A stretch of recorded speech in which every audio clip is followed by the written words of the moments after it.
దేవునికి హృదయపూర్వక వందనాలు చెల్లిస్తున్నాం నా అనుభవ గారికి ముందుగా. ఎందుకంటే ఇటువంటి మంచి ప్రేరేపణ పరిశుద్ధాత్మ దేవుడు అంత ప్రేరేపణ ఇచ్చిన విధానాన్ని బట్టి ఎవ్వరూ చేయలేనంటే గొప్ప కార్యం చేయగలిగినంటే శక్తిమంతుడిగా యవనతను కూడబెట్టుకుని ఎంతగానో మరి దైవ సువార్తను అందిస్తుండగా ఈ సువార్తను అందుకున్న ప్రతి ఒక్కరు కూడా మారు మనసు పొందేలాగా మా గ్రామం అంతా కూడా మారేలాగా అందరూ ప్రార్థించవలసిందిగా ప్రార్థిస్తున్నానండి. మహాపరిశుద్ధుడా, మహోన్నతుడా, మహిమగల తండ్రి, మీకే స్తుతులు స్తోత్రములు ప్రభువా.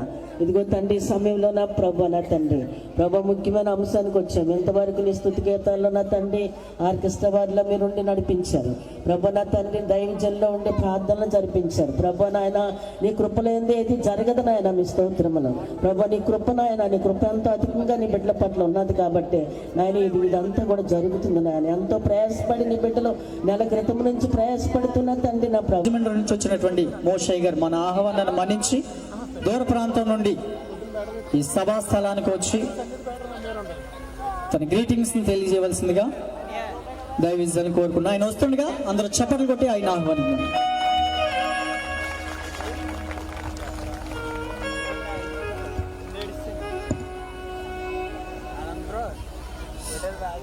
ఈ సమయం అనుగ్రహించిన దేవాది దేవునికి మహిమ కలుగును గాక.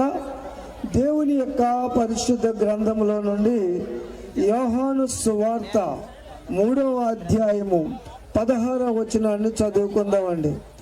దేవుడు లోకమును ఎంతో ప్రేమించెను కాగా ఆయన తన అద్వితీయ కుమారునిగా పుట్టిన వాని యందు విశ్వాసముంచు ప్రతివాడును నశింపక నిత్య జీవము పొందినట్లు ఆయనను అనుగ్రహించెను. దేవునికి స్తోత్రం.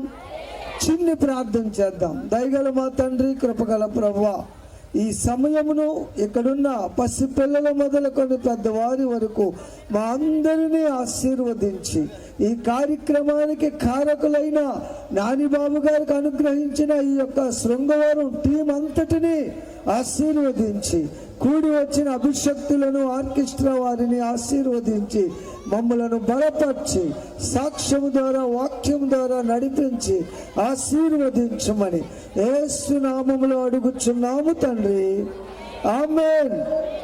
మరి దేవుని యొక్క మహాకనికరము చొప్పున మరి దీనుడైన నాకు దేవుడు నానిబాబు గారి ద్వారా ఇట్టి ధన్యతను మాకు అనుగ్రహించారు. కూడి వచ్చిన అభిషక్తులందరికీ నా వందనాలు. మీరు మాకంటే గొప్పవారు. మీ ప్రేమతో మాకు ఈ సమయాన్ని ఇచ్చారు. కూడి వచ్చిన దేవుని సంఘమునకు వందనాలు. అలాగే వచ్చిన సాక్షి కుమారులు ఆయనకి వందనాలు. అలాగే రానయ్యున్న తమ్ముడు జేమ్స్ గారికి నా వందనాలు తెలియజేస్తూ ఒక మాట మీకు గుర్తు చేస్తూ ఉన్నాను. ఈ భూమి మీద ఉన్న సమస్త జనులు అంటే జల ప్రళయము తర్వాత నోవహు గారిలో నుండి వచ్చిన సేము, హాము, యాపేతు అను 3 అన్నదమ్ములలో నుంచి వచ్చిన సమస్త జనాంగములను రక్షించుటకు యేసు క్రీస్తు ప్రభు వారు భూమి మీదకి వచ్చాను. దేవునికి స్తోత్రం. ఒక మంచి వ్యక్తి కొరకు, ఒక గొప్ప వ్యక్తి కొరకు ఎవరైనా ముందుకు వస్తారండి.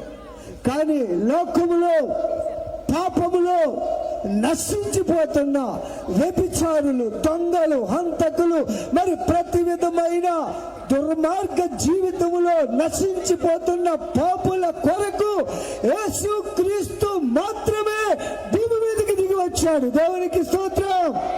యేసు క్రీస్తు తప్ప నశించుచున్న దానిని రక్షించడానికి మనిషి కుమారుడు తప్ప మరి ఎవ్వరు ప్రాణము పెట్టలేదండి.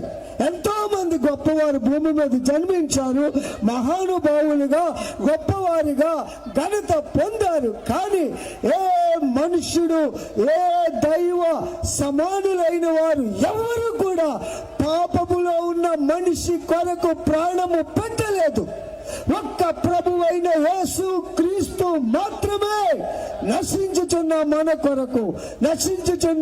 కొరకు పాపములో ఉన్న మన కొరకు ఆయన ప్రాణమును పెట్టారండి. అలా పెట్టారు అనడానికే మరి కుమారుడు సాక్ష్యం చెప్పడానికి మన మధ్యకు వచ్చాడు.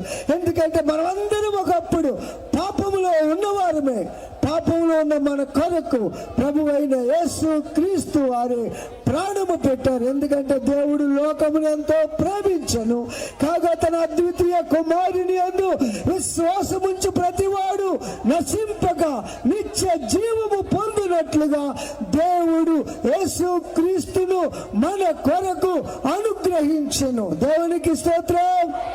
మరి చెప్తా, దేవునికి స్తోత్రం. ఈ అవకాశం ఇచ్చిన నారిబాబు గారికి నా హృదయపూర్వక వందనాలు తెలియజేస్తూ ఉన్నాను.